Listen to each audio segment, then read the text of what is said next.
రోజు దేవుని మాట. సామెతల గ్రంథము 12వ అధ్యాయం 22వ వచనం. సత్యవర్తనులు ఆయనకిష్టులు, సత్యవర్తనులు ఆయనకిష్టులు. అబద్ధమాడు పెదవులు యెహోవాకు హేయములు, సత్యవర్తనులు ఆయనకిష్టులు. పరిశుద్ధ గ్రంథంలో రాజైన దావీదు కుమారుడైన సొలొమోను ఎంతో విలువైన 3000 సామెతలను 1005 కీర్తనలను రచించారని రాజుల మొదటి గ్రంథం 4వ అధ్యాయం 32వ వచనంలో రాయబడింది. ఈ ప్రతి సామెత ఎంతో లోతైన గూఢార్థము కలిగినదిగా మనం గమనిస్తాం. అంతేకాక ప్రతి సామెత జ్ఞానాన్ని బోధించేదిగాను, దేవునిని మనకు చూపించేవిగాను ఉన్నాయి. ఈరోజు మన ధ్యాన వాక్యంలో సత్యవర్తనులు ఆయనకిష్టులు అని దేవుని గూర్చి చెప్పబడింది. మొదటిగా ఆయనను గూర్చి మనం ధ్యానిస్తే ఆయన సత్యవంతుడు.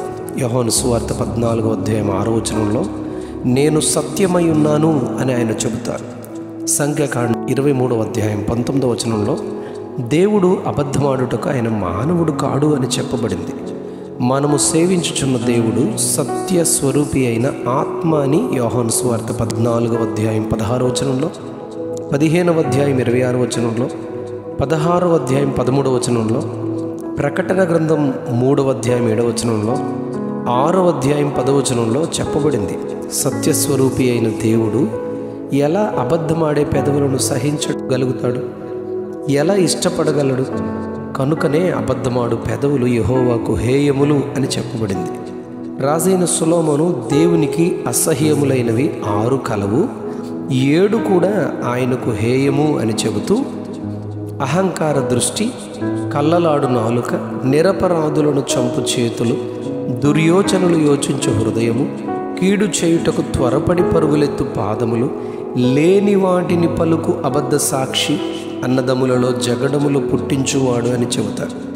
దీనిలో 6వదిగా లేని వాటిని పలుకు అబద్ధ సాక్షి. అబద్ధ సాక్షులు ఎంతో ప్రమాదం. అహాబు భార్య యెజెబెలు అబద్ధ సాక్షుల్ని నియమించి దీనుడైన నాబోతు ద్రాక్ష తోట కోసం చంపించేస్తుంది. యేసు ప్రభువుని గూర్చి, తిరిగి లేచిన మృత్యుంజయుడైన ఆయనను గూర్చి ఆ దినాల్లో ఉన్న ప్రధాన యాజకులు సైనికులకు ద్రవ్యమిచ్చి మేము నిద్రపోతూ ఉండగా ఆయన శిష్యులు ఆయన శరీరాన్ని ఎత్తుకుని పోయారని అబద్ధ సాక్ష్యములు చెప్పించారని మత్తయి సువార్త 28వ అధ్యాయం 11 నుంచి 15 వచనాల్లో రాయబడింది. అబద్ధమాడు పెదవులు యెహోవాకు హేయములు గాని సత్యవర్తనులు ఆయనకిష్టులని చెప్పబడింది. 5వ కీర్తన 6వ వచనంలో అబద్ధమాడు వారిని ఆయన నశింపచేయును అని చెప్పబడింది. అగ్ని గంధకములతో మండు గుండములో పాలు పొందేవారి జాబితాలో అబద్ధికులుండురు, 2వ మరణములో వారు పాలు పొందుదురు అని ప్రకటన గ్రంథం 21వ అధ్యాయం 8వ వచనంలో, 22వ అధ్యాయం ప్రకటన 15వ వచనంలో అబద్ధమును ప్రేమించి జరిగించే ప్రతివాడు వెలుపటనందురు అని ప్రభు చెబుతారు.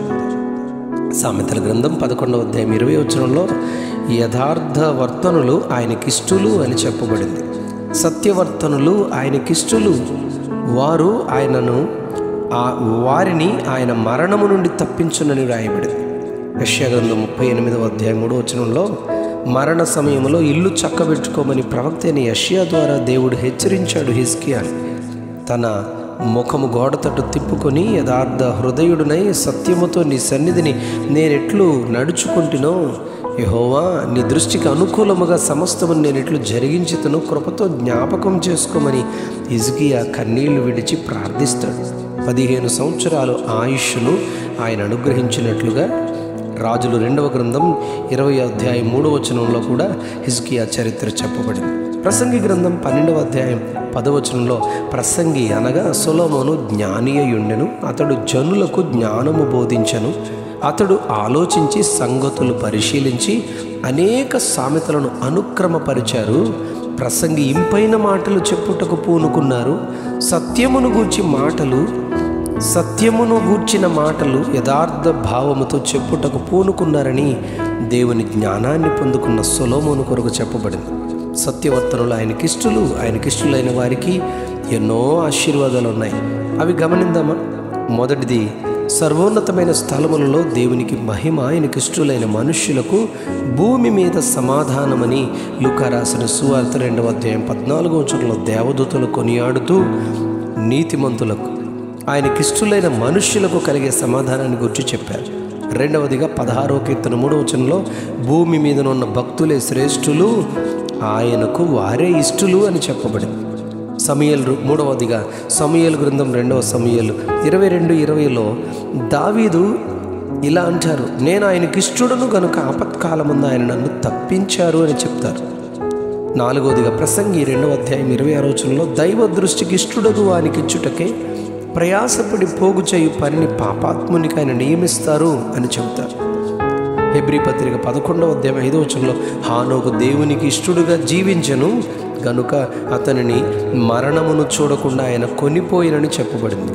సత్యవర్తనులుగా జీవించి ఆయనకిష్టులుగా ఉంటూ ఈ ప్రతి చెప్పబడిన ఆశీర్వాదాన్ని మనము అనుభవించుదుము గాక. Amen, amen, amen. సత్యవర్తనులు ఆయనకిష్టులు, సత్యవర్తనులు ఆయనకిష్టులు. ఆమెన్.